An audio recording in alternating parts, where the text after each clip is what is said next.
What's up guys, so with me here is the brand new Nikon ZR. And I gotta say, when Nikon first told me, or Red first told me about this camera, I was blown away because first of all, this reminds me a lot of the Sony FX2, which as if you guys know, if you followed my channel, that was a camera that I used for 5 years and I truly love the form factor.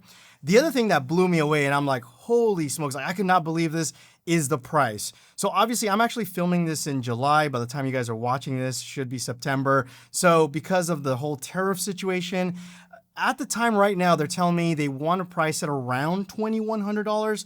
Obviously that's low 2000s, which I think is incredible. So let's go ahead and take a look at the physicality of the new Nikon ZR. As I mentioned, it's very familiar in the sense that it looks so much like the Sony FX2, which again, I'm a huge fan. This will be able to also shoot photos. So it's a 24 megapixel sensor. And you can see there's a dial here that allows you to change it from photo to video. And we're gonna go ahead and explore the menu a little bit later. I love, one thing that really stood out when I was looking at this is just how massive this display is. Congrats, Nikon. You guys finally gave us a usable display. Every manufacturing moving forward should do something like this. Of course, you can tilt it, you can move it around. I mean, this thing is awesome. And as you can see here, Nikon Red. Again, I'm very impressed with the price. I'm going to be talking about the price a lot because the fact that we can get this type of camera for around $2,100 is incredible. So in terms of like feel, it feels pretty good in the hands. One thing I do wish, I do like about the FX2 is the side grip over here. I kind of do miss that, but again, this is mainly if you're going to be shooting photos. For video, most likely you're going to probably rig this up. There's no quarter 20s like the Sony FX2, and I know I'm going to be comparing it a lot to the Sony FX2 because I think that this is probably the closest camera that it matches. And I think even the FX2 has those 2 quarter 20 mounts. I do wish more manufacturers added more quarter 20s because oftentimes we don't want to rig these cameras up. So not a deal breaker. Let's go ahead and keep looking at the top. So you've got the power button. Again, we're going to power this on a little bit later. There is a hot shoe. Now they did tell me that this supports 32-bit float, which is actually pretty awesome. But what's impressive, and I still ask them, how does this work? And they haven't really given me quite a specific answer, is you can also get 32-bit float through the 3.5 millimeter headphone jack, which is technically an analog signal. How they're doing that, nobody knows yet. Or at least at the time of filming this video, nobody knows yet.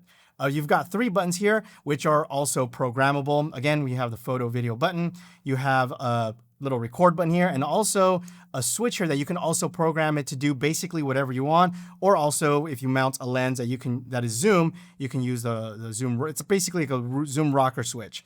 Towards the front, there's also another record button here, and of course, let's go ahead and take a look at that Z mount. Full frame, by the way. So this is a full frame sensor, not a Super 35, because I know what you were thinking when I told you the price. Oh, it's got to be Super 35, because that's like FX30 territory. Nope, this is a full frame sensor.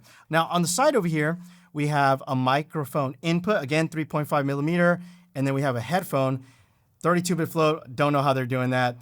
Here's something that I was a little, okay, and you guys are probably going to think the same thing too, is the micro HDMI. I know that's gonna hurt. What they told me is you have this beautiful display, which I agree. So most people are probably not gonna use an external display, although I don't know if I agree there.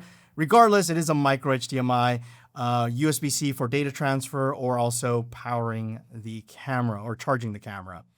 Let's look again at this awesome display. In fact, let's go ahead and power this on.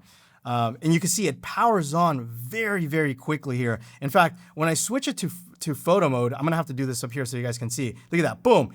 It's instantaneously, like, look, what is that? Photo, video. I mean, it's immediately. Now, you could probably see here, and we'll go through the menu a little bit later, it does record in Redcode RAW, because I think that's what a lot of people are wanting to know is, does this record Redcode RAW? And yes, it does. So yeah, the menu system is cool. We'll touch on that later. Let's go ahead and turn this off. You've got a little knob or little button here. Everything is touchscreen, so I don't really care about this, but you know, it's there. The other thing is you have a menu button and then a play button so that you can play back your footage. And then on this side, it's pretty much empty.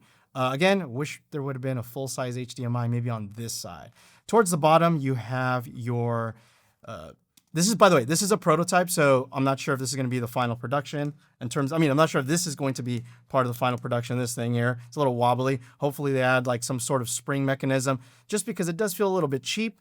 Again, prototype, so I'm not sure if that's going to change, but they do have your traditional Nikon battery that you see like on the Z6 and stuff like that. So, and then here there is one, actually technically two. There's two slots for media. One of them is a CF Express Type B, and this is actually a shocker, micro SD. Now, because this is a prototype and this is very early access, I'm not sure if you can do dual recording in the sense of like well, technically you can't do dual recording, but not sure if you can record proxies on the micro SD. By the way, there's going to be way more videos, so by the time this is out, there's going to be a bunch of videos, so make sure to subscribe so you guys don't miss out, because there will be even comparisons between other cameras, and I plan to do a lot of videos, so again, subscribe to the channel. Let's go ahead and dive into the menu, because I think a lot of you guys want to know what this bad boy can do. Again, very impressed that this thing can just boot up really quickly. I'm actually going to zoom in here real quick on the top-down camera, just so you guys can get a better view. Oh, look at that, gyro sensor. So if you're doing vertical content, I just noticed that the menu system will switch over, which is nice. Love the touchscreen functionality, and this is something that I wish more cameras had. For example, you can see I have 180-degree shutter, and if I tap on that, I can quickly change that without having to dive into a menu system. Now, this does record, as I said, in Redcode RAW, and also NRAW, ProRes, 422, and a bunch of other ones. So native ISO in NRAW is going to be 800 and 6400. In Redcode RAW, you're looking at 640 and 5000. Now let's go ahead and dive into the menu. So if you hold this, okay, actually, let's do this real quick. If you tap on this, it gives you the quick menu. So you can customize this. And again, if you want to change your ISO, you can do that. Again, low base, high sensitivity, hit OK. If you hold this down, then it gives you into this more, I guess the traditional menu. So you've got your photo functionalities. Obviously, I'm not going to go through everything, but you guys can take a little quick sneak peek. The touch sensitivity is phenomenal. Feels like I'm using a nice iPhone. Again, pretty responsive for the most part. You've got your video capabilities. Again, 32-bit float recording. You can see here all of the different settings. I'm not going to go through every single one of them because there's a bunch, and also I don't know what every single thing does. Here you can customize things. I like how they label everything. So obviously focus. See, this is what I'm saying. Like, manufacturers, when I say like they have a really bad menu system, it's exactly when nothing is organized. And this is what I mean. Like, this is organized. If I tap here, focus, what does that mean? It means focus settings, metering exposure. I mean, it feels like it's methodically laid out, and I can appreciate that. Okay, playback settings. And see, by the way, I'm exploring this with you guys as I go because I haven't had the time to really look at this and kind of plan this video. So this is really like off the cuff here. So there's a bunch of stuff here. You've got your little wrench, a monitor brightness, which, by the way, in here indoors, I mean, this monitor is pretty bright. In fact, it looks overexposed on my end over here. So maybe let me turn this down if I can. I believe Cam Mackey was shooting stuff outside with this. So he had it bright. So now I'm at 0, which still looks pretty bright on my screen. This monitor is awesome. It is 1000 nits of brightness. But for whatever reason, I don't know if it's like the type of glass they're using. It looks great. I love how smooth it is, which I can appreciate that. So very, very smooth. We go into our video settings.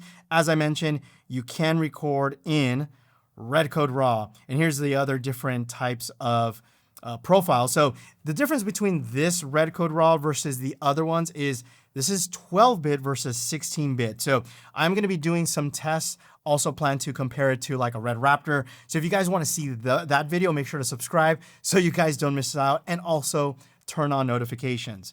So you can also shoot in NRAW, ProRes RAW, ProRes 422, H.265, H.264. So you've got a bunch of different recording options. Of course, I think the Redcode RAW is probably going to be the most exciting for many because as of right now, well, as of technically now, this is the only hybrid, you can call it a hybrid because it obviously shoots photos, hybrid mirrorless camera that can record in Redcode RAW. Over here, we have some other stuff like airplane mode, Nikon imaging cloud. Again, I'm just kind of browsing through this really quickly. Ooh, Atomos Connect. Okay, nice.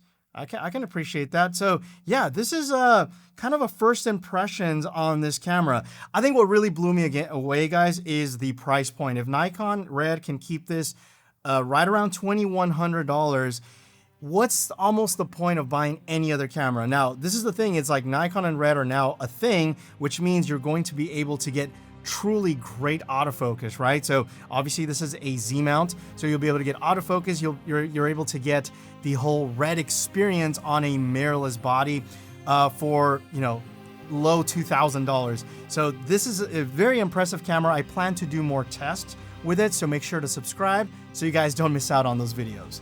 My name is Armando. Thanks again for watching, and you will catch me in the next one. Adios.